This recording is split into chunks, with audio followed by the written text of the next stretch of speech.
पौराणिक काल में एक बहुत ज्ञानी और महान तपस्वी ऋषि हुए हैं। उनका नाम था महर्षि दधीची।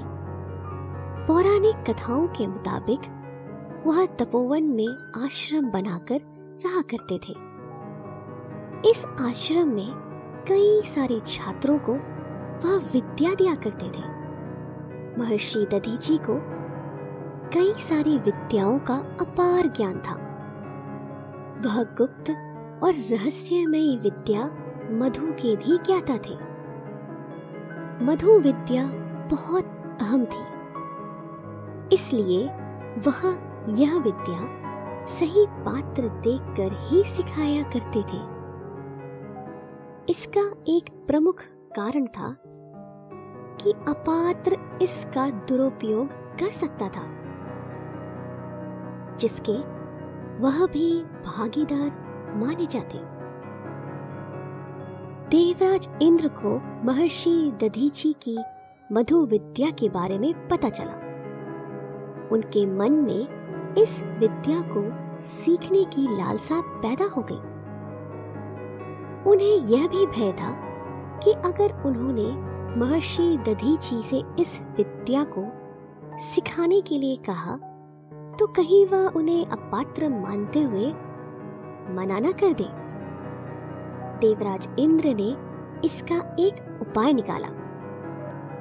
एक दिन देवराज इंद्र अपना रूप बदलकर एक अतिथि के तौर पर महर्षि दधीची के आश्रम में जा पहुंचे। महर्षि पूजा पाठ की नित्य क्रिया को पूरा करके आश्रम के बाहर बैठे हुए थे। अतिथि को अपने द्वार पर देखकर उन्होंने उनका स्वागत किया और आश्रम के भीतर पधारने के लिए कहा। महर्षि दधीची के अनुरोध पर भगवान इंद्र ने कहा, पहले आप वचन दीजिए कि आप मेरी इच्छा को पूरा करेंगे, उसके बाद ही मैं आपका आतिथ्य स्वीकार करूंगा।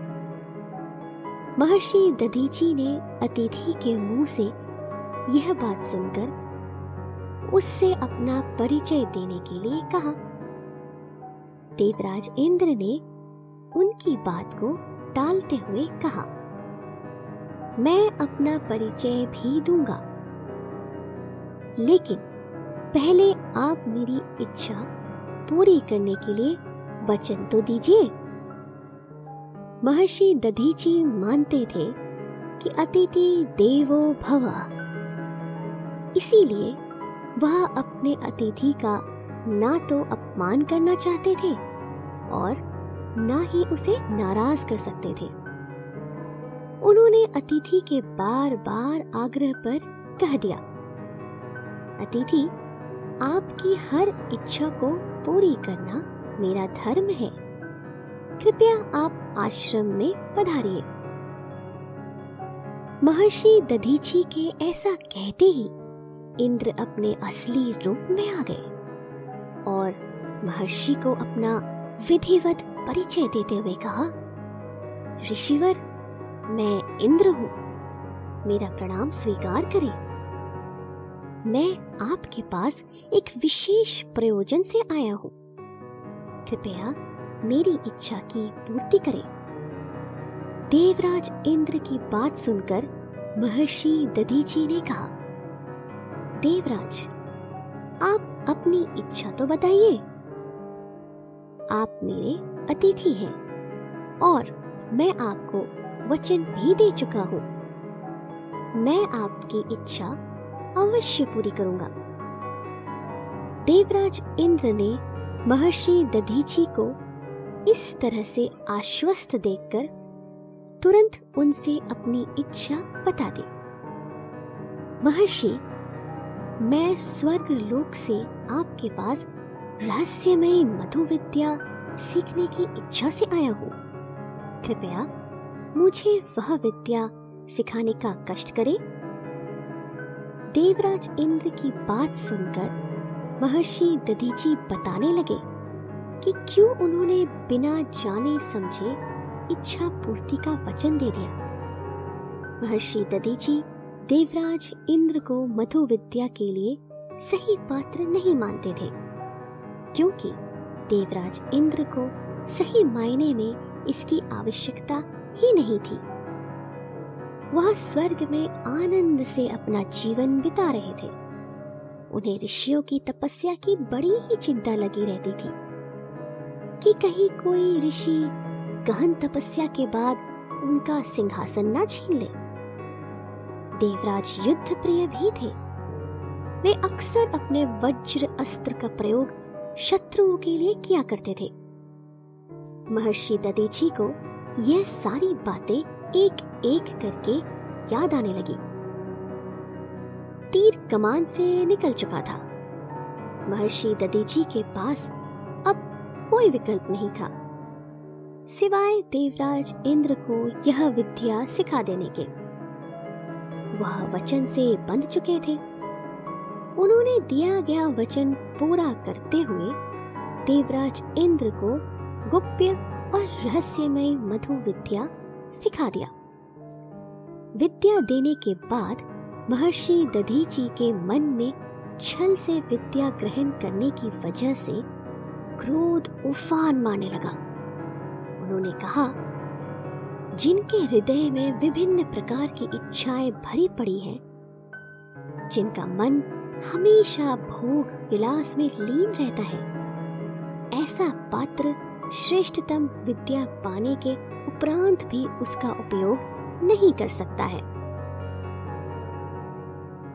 अंत में महर्षि दधीची ने यह भी कह डाला, ऐसा व्यक्ति चाहे देवराज इंद्र हो या कोई पशु, अगर दोनों में ही यह अवगुण है तो मेरे लिए दोनों में ही कोई विशेष अंतर नहीं है।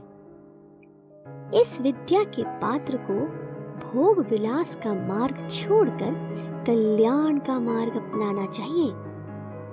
लोक कल्याण से इस विद्या को अपनाने का सही प्रतिफल है। देवराज इंद्र को महर्षि दधीची के द्वारा अपनी तुलना पशु से करने पर बहुत क्रोध आया। फिर उनके मन में यह विचार आया कि उन्होंने मुझे मधु विद्या सिखाई है और इस प्रकार वह मेरे गुरु हैं।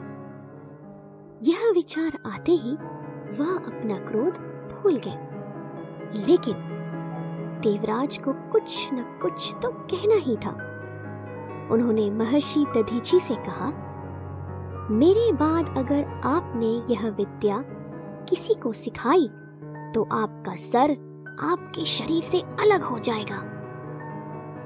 महर्षि दधीची ने देवराज इंद्र के इस श्राप को शांत मन से सुन लिया।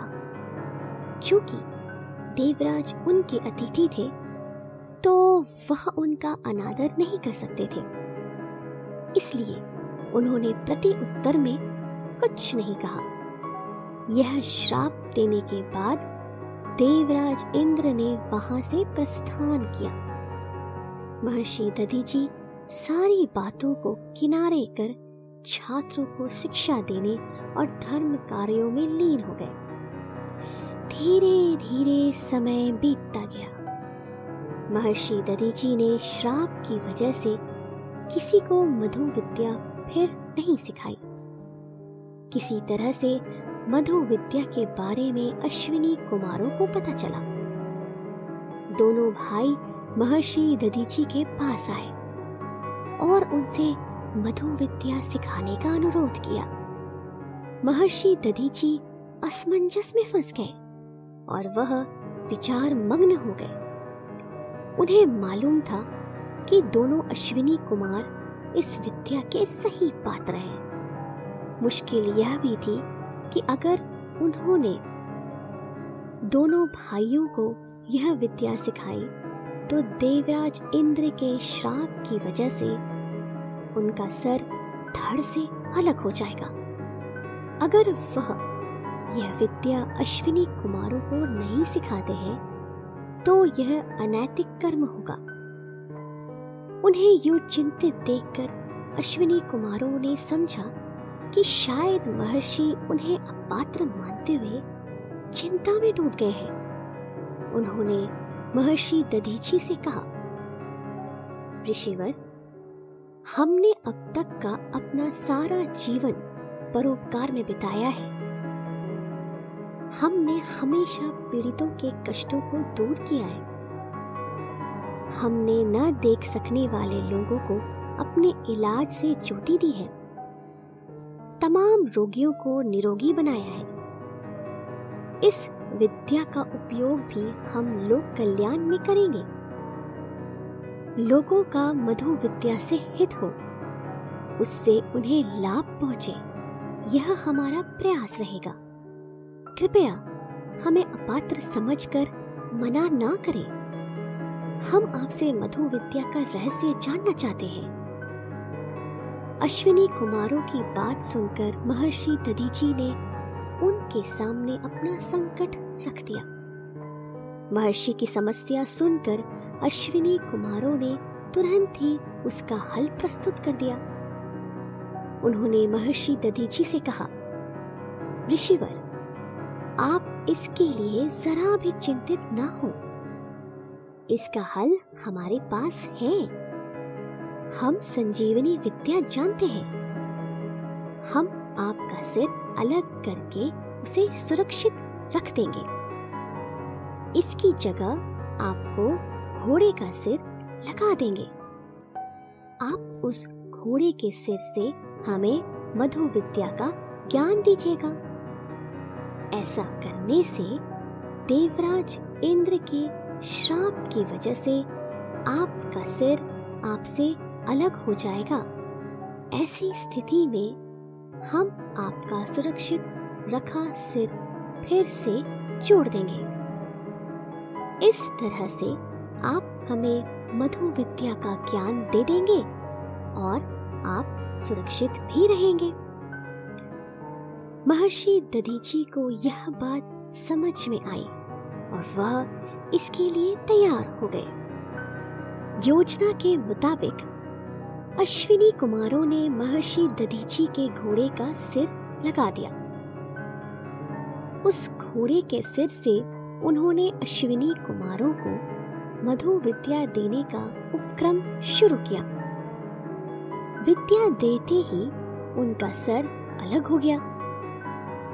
इसके उपरांत अश्विनी कुमारों ने संजीवनी विद्या के जरिए उनका असली सिर उनके धड़ से जोड़ दिया। इस तरह से महर्षि दधीची को कोई नुकसान नहीं हुआ और उन्होंने अश्विनी कुमारों को मधु विद्या भी दे दी। इस घटना के बारे में जब देवराज इंद्र को पता चला तो उन्हें अपने श्राप देने का बहुत पछतावा हुआ। उन्होंने सोचा कि जिस गुरु ने मुझे इतनी महत्वपूर्ण विद्या सिखाई, गुरु दक्षिणा के तौर पर मैंने उन्हें श्राप दे दिया। वह तुरंत ही महर्षि दधीची के आश्रम पहुंचे और अपने श्राप के लिए उनसे क्षमा मांगने लगे। महर्षि दधीची ने उसे क्षमा करते हुए कहा, देवराज, मेरे मन में तुम्हारे लिए कोई क्रोध नहीं है। आप मेरे पास अतिथि बनकर आए थे और मुझसे विद्या देने के लिए आग्रह किया। वह विद्या मैंने आपको सिखाई। बदले में आपने मुझे क्या दिया, इसे मैं भूल चुका हूँ। कुछ देर शांत रहने के उपरांत महर्षि दधीची ने आगे कहा, एक बात मुझे अवश्य कहनी है। मैंने वह कठोर बातें आपकी परीक्षा लेने के लिए कही थी और मुझे खेद है कि आप उस परीक्षा में असफल हुए। आपके हृदय में अभिमान है। अभिमान की वजह से कोई भी विद्या सफल नहीं होती है। ज्ञानी व्यक्ति के लिए विनम्र और सहज होना आवश्यक है। खुशी इस बात की है कि आपको अपनी भूल का एहसास है, इसलिए मेरे मन में आपके लिए कोई दुराग्रह नहीं है। गुरुवर की बातें सुनकर देवराज इंद्र के मन में चल रही तमाम उलझनें दूर हो गई। उन्होंने एक बार फिर से गुरुदेव से क्षमा मांगी और स्वर्ग लोक की तरफ प्रस्थान कर गए।